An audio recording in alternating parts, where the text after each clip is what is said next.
Hi, I'm Dan Beniak. I'm a portfolio manager here at Treasury Partners. Lately, we've been getting a lot of client questions about how New York City Mayor Mamdani's controversial agenda might affect New York City's finances and its municipal bonds going forward. Our outlook is relatively benign. We wanted to shoot this short video in order to explain our thinking.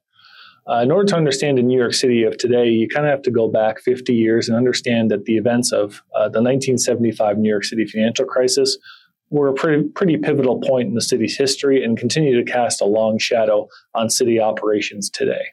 Back in 1975, the city came very close to a money default on its bonds. It had to have a very public back and forth with the federal and state governments before it got bailed out. The upshot here is that bailouts come with conditions, and a lot of those conditions forced a lot of positive changes from a fiscal prudence point of view, and are actually still in place today. So not only did city procedures in terms of how they budget for capital planning and for deficits change for the better, and they're still going on today, but New York State stepped in and decided to take a more active and muscular role in the city's financial affairs going forward. The state established what's known as the Financial Control Board back then, which had the explicit power to approve or disapprove city budgets if they felt that deficits were getting out of hand. Financial Control Board actually still exists. It just doesn't take a relatively muscular approach to things because the city has taken, over the years, proven itself able to live within its means, but that can always change going forward because the board still exists, still has its powers if need be. But more importantly, the state actually has an effective veto over the city's major revenue tax and tax streams. So if New York City wants to do things, it doesn't have a lot of unilateral power to change things on its own. If they want to raise the income tax, for example, they can't just do it. They have to go to the state and get approval from both the legislature and governor in order to do it. Multiple layers of approval tends to lead to moderation in the final product, if there's a final product at all. And that's something that really smooths things going forward over the years.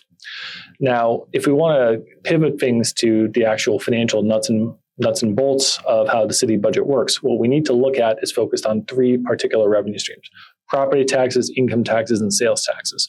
There's other taxes that go into the budget along with grants and aids, but those are the real workhorses that make things work. And if we look at those revenue streams, everything seems good from a fundamental basis.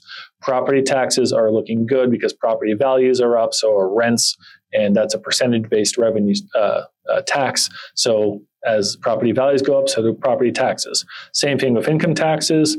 The city labor market is pretty healthy. We've recovered all of our job losses from the COVID era and then some. So income tax receipts are looking good. Sales tax receipts are rocketing to the moon because consumers are spending. And inflation is also positively correlated with sales tax revenues. So revenues look good. On the expense side of the ledger, you need to look at that because you can always outspend even the healthiest revenue streams. Things look good as well. If you look at the New York City budget, expenditure budget, then you see that the major things that the city spends money on are pretty mundane things that you would expect any local government to do. New York City School District is the largest school district in the country. Most money goes to funding education. A lot of money also goes to just plain civil servant salaries and public safety, cops, firemen, and lawyers. New York City also does a lot of social spending, but it's just one line item out of many, and it's not necessarily the driver that you'd think it would be if we're just looking at mainstream news headlines. But the most important thing for our purposes is that if you are a credit analyst, you care about, is there a balance between the two?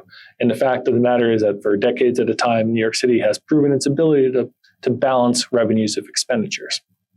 Now, one thing we should also mention is that we are bondholders. We care about what is going to happen with the principal and interest that's due on our bonds. So we also care about things like bondholder protections and security packages on our New York City GEOs, on our New York City TFA bonds. Without getting too far into the weeds here, we'll just say that one more legacy of the 70s financial crisis is a lot of those bondholder protections were beefed up going forward, such that there's a degree of insulation between the revenues that are backing your bonds and the city's budget. For example, New York City GEOs are paid from a first-in-line priority of property tax revenues before that revenue stream is released downstream to the city's general accounts. That insulates bondholders from any shenanigans that may or may not be going down at the city level. There's other examples like this in the other legally separate borrowing credits, And the upshot is that the rating agencies give very high ratings of AA or higher to all these New York City borrowing credits for a reason. So to wrap things up, New York City is basically forced through a lot of indirect and indirect guardrails to be relatively fiscally prudent in the way it budgets its money and borrows money for capital projects. And we don't think that's going to change anytime going forward. That's not something that's been changed by law.